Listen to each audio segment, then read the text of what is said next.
வணக்கம். இன்றைக்கி நம்ம பார்க்க போகிற சமையல் ஒரு சூப்பரான கொள்ளு கதம்ப சட்னி எப்படி செய்யலாங்கிறத பார்க்கலாம். ரெகுலராக நீங்கள் இந்த மாதிரி சட்னி செஞ்சு சாப்பிட்டு வந்தீங்கன்னா உடம்பு வந்து நல்லா குறைய ஆரம்பிக்கும். ஈஸியாகவும் இருக்கும், நல்ல வாசனையாகவும் இருக்கும். வாங்க எப்படி செய்யலாங்கிறத பார்க்கலாம்.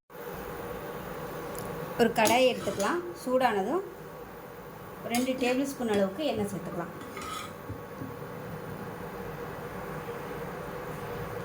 எண்ணெய் சூடாயிருச்சு. 3 டேபிள் ஸ்பூன் அளவுக்கு கொள்ளு சேர்த்துக்கலாம்.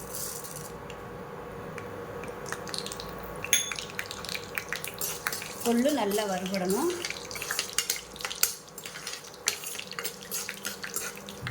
கொள்ளு நல்லா வெடிக்க ஆரம்பிக்குது. 1 டேபிள் ஸ்பூன் உளுந்து சேர்த்துக்கலாம்.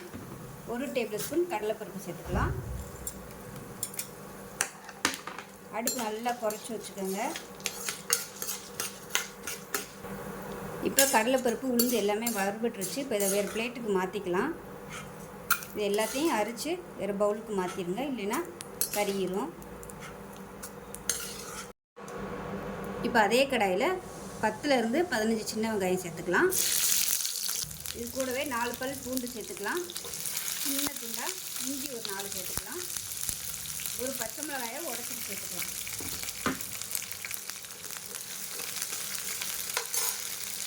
இது கூடவே ஒரு 7லேருந்து 8 வரமிளகாய் சேர்த்துக்கலாம். இப்போ இதில் மீடியம் சைஸாக 2 தக்காளி சேர்த்துக்கலாம். இப்போ சட்னி தேவையான உப்பு சேர்த்துக்கலாம். இப்போ ஒரு கொத்து கருவேப்பிலை சேர்த்துக்கலாம். அதே மாதிரி ஒரு கைப்பிடி அளவுக்கு மல்லி இலை சேர்த்துக்கலாம்.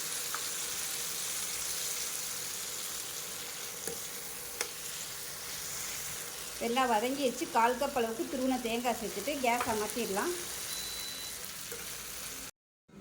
இப்போ பாருங்கள், ஃபஸ்ட்டு வந்து நம்ம கொள்ளு கடலைப்பருப்பு உளுந்து எல்லாம் அரைச்ச தனியாக எடுத்து வச்சுருந்தோம்ல, அதை வந்து மிக்ஸி ஜாரில் சேர்த்துருக்கேன். ஃபஸ்ட்டு இது வந்து ஒரு ஓட்டிட்டு வந்துடலாம். இப்போ தான் இந்தளவுக்கு பொடி பண்ணிவிட்டு இப்போ நம்ம வதக்கி வச்சுருந்தது நல்லா ஆறிடுச்சு. இப்போ இதையும் இதோடு சேர்த்துக்கலாம். இப்போ மிக்ஸி ஜாரில் சேர்த்தாச்சு. இப்போ இதையும் நல்லா நைஸாக அரைச்சிட்டு பார்க்கலாம். ஒரு பேன் எடுத்துக்கலாம். கொஞ்சமாக எண்ணெய் விட்டுக்கலாம். எண்ணெய் சூடானதும் கடுகு உளுந்து சேர்த்துக்கலாம்.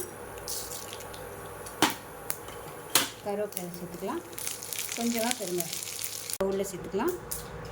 இப்போ மிக்ஸியை அலசிட்டு தண்ணி சேர்த்துக்கலாம். இப்போ சட்னி வந்து நல்லா கலந்து விட்டுக்கலாம்.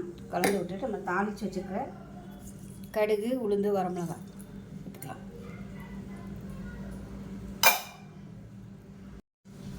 அவ்வளோதான், அருமையான சட்னி ரெடி ஆயிடுச்சு.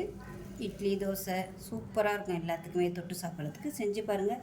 செஞ்சு பார்த்துட்டு எப்படி இருந்துச்சுங்கிறத சொல்லுங்கள். வீடியோ பிடிச்சிச்சுன்னா லைக் பண்ணுங்கள், கமெண்ட் பண்ணுங்கள், சேனலை சப்ஸ்கிரைப் பண்ணுங்கள், பக்கத்தில் பெல் பட்டனை ப்ரெஸ் பண்ணுங்கள். நன்றி.